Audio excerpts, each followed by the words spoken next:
जिंदाबाद मामा जिंदाबाद जिंदाबाद जिंदाबाद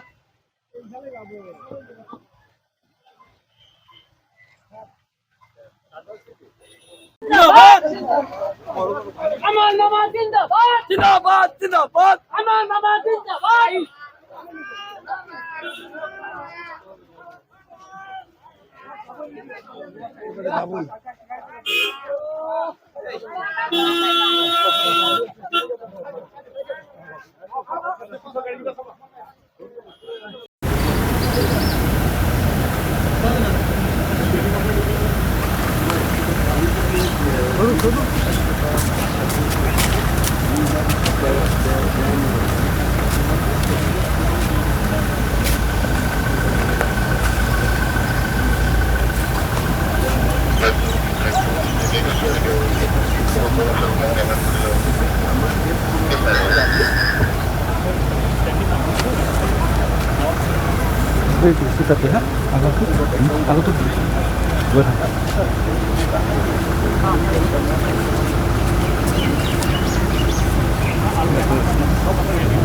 পিছে যদি আৰু নাদিব না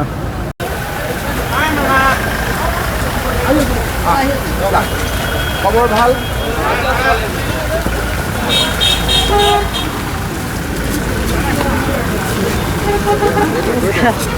স্যাৰ নমস্কাৰ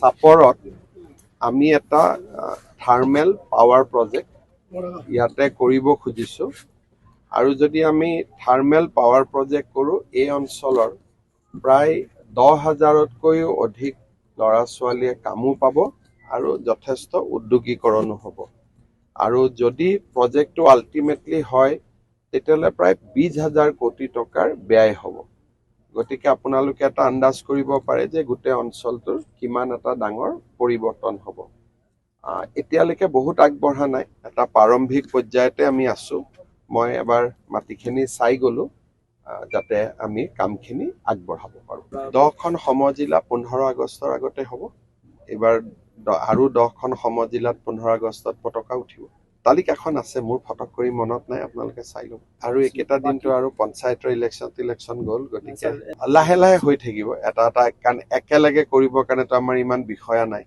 গতিকে এটা এটাকৈ আমি কৰি গৈ আছো প্ৰত্যেক বছৰে 5খন 6খন 10খন এনেকে গতিকে অসুখী হ'বলগীয়াতো একো নাই গোটেই অসমত চবফালে বিজেপিয়ে হৈ আছে গতিকে আৰু অসুখী কি হ'ব গতিকে আমি সুখী বুলিয়ে ক'ব লাগিব আৰু পিটিআৰ নিৰ্বাচন কেতিয়া ছেপ্টেম্বৰত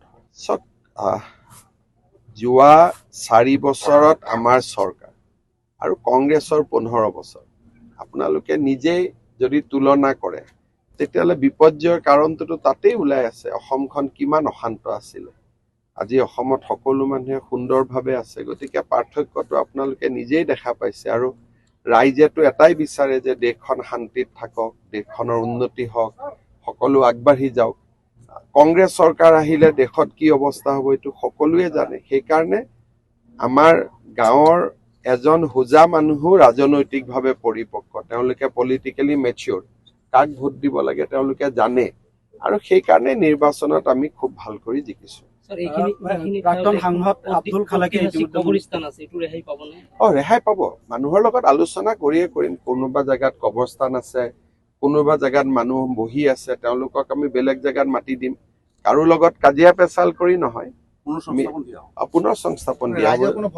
না ইয়াতে কিছুমান মানুহৰ ভিতৰত মাটি আছে, ম্যাদী মাটি আছে, তেওঁলোকক আমি লেণ্ড একুইজিশ্যনৰ খৰচো দিব পাৰো, নহলে আন বিলাচীপাৰাটো আমাৰ মাটি থোৱা আছে তাতো বহাব পাৰো, নহলে ইয়াৰ কাষতো বহাব পাৰো।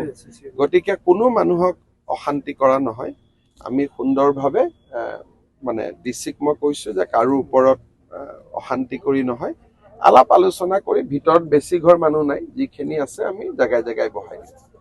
আৰু এনেও এখন VGR আছিল, আচলতে বহিব নালাগিছিল। মই এটাই কথা কওঁ যে ধুবুৰী জিলাত বিশেষকৈ চাপৰত এই যদি পাৱাৰ প্লান্ট আহে, জাগিৰোডত টাটাই যি আনিছে এইটো ২৭,০০০ কোটি টকা, চাপৰত যদি পাৱাৰ প্লেণ্ট আনে সেইটো হ'ব ২০,০০০ কোটি টকা।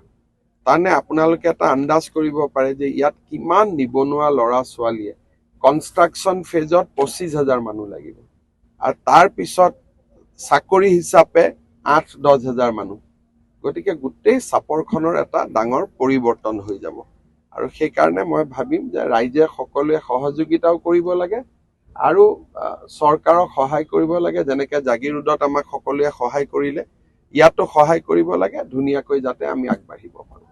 মইতো কম যে হিন্দু নাপাব, ২টা দিন পিছত মুছলমানো নাপাব। এইবাৰ আমি ১০০% মুছলমান থকা ৮টা জিলা পৰিষদ চিট জিকিছো। ১০০ বুলি ক'লে ধৰক ৯০ বুলি ক'ব পাৰে, ১০০ বুলিয়ে কৈছো। তেনেকুৱা জিলা পৰিষদ আমি ৮টা জিকিছো। গতিকে না হিন্দু থাকিব, না মুছলমান থাকিব, না খ্ৰীষ্টিয়ান থাকিব, কাৰণ সকলোৱে কাম বিচাৰে। সকলোৱে জানে যে কংগ্ৰেছে বিধানসভাত ধমকি দি থাকে অৰুণোদয় বন্ধ কৰিব লাগে। এতিয়া কোনে বিচাৰে যে নিজৰ অৰুণোদয়টো বন্ধ হৈ যাওক? সি হিন্দুৱেও নিবিচাৰে, মুছলমানেও নিবিচাৰে। গতিকে এতিয়া যি দেখিছে সেইটোতো জাষ্ট আৰম্ভণি। বিধানসভা ইলেকশ্যনতো চুনামি হৈ যাব, যোনে তোনে নাভাবা জেগাতো বিজেপিৰ পদুম ফুলিব। বিটিআৰত আমি আজি আমাৰ গধূলি মিটিং আছে, কিন্তু আমি অকলে খেলিম। কিন্তু আমি যিমান চিটত আমি পাৰো সিমান চিটতহে খেলিম। আমি য'তে ত'তে নেখেলো, য'ত আমাৰ শক্তি নাই তাতে আমি নেখেলো। গতিকে যিমান চিটত আমাৰ শক্তি আছে সিমান চিটত আমি প্ৰতিদ্বন্দ্বিতা কৰিম। গতিকে যোৱাবাৰ আমি ২৫টাত কৰিছিলো, এইবাৰ কিমান কৰো আমি চাই লওঁ। ১০ ছেপ্টেম্বৰত মই দি দিম। আৰু এইটো আলোচনা কৰি থাকি লাভ নাই, কাৰণ অলৰেডি বহুতখিনি এই বিষয়ে কোৱা হৈছে। এতিয়া মানুহক প্ৰমাণটো লাগে, গতিকে প্ৰমাণ দিয়াটো মোৰ দায়িত্ব। বাকী আৰু একেটা কথাকে কৈ থাকি লাভ নাই। আমি প্ৰমাণ ১০ ছেপ্টেম্বৰৰ আগতে ৰাইজক দি দিম। ঘৰত আনন্দ আৰু সম্পৰ্কৰ চমক বজাই ৰাখিবলৈ জৰুৰী হৈছে সকলো আনন্দময় মুহূৰ্তত মৰমৰ উপহাৰ দিয়াটো। সেইবাবে মধুশ্ৰী জুৱেলাৰ্ছে আনিছে সকলো ৰঙীন ক্ষণৰ বাবে বিশেষ গহনা। হীৰাৰে হওক, সোণৰে হওক বা ৰূপৰে হওক, শ্ৰেষ্ঠ ডিজাইনছ আৰু হলমাৰ্কযুক্ত গহনাই ৰাখে সম্পৰ্কক নিখুঁত।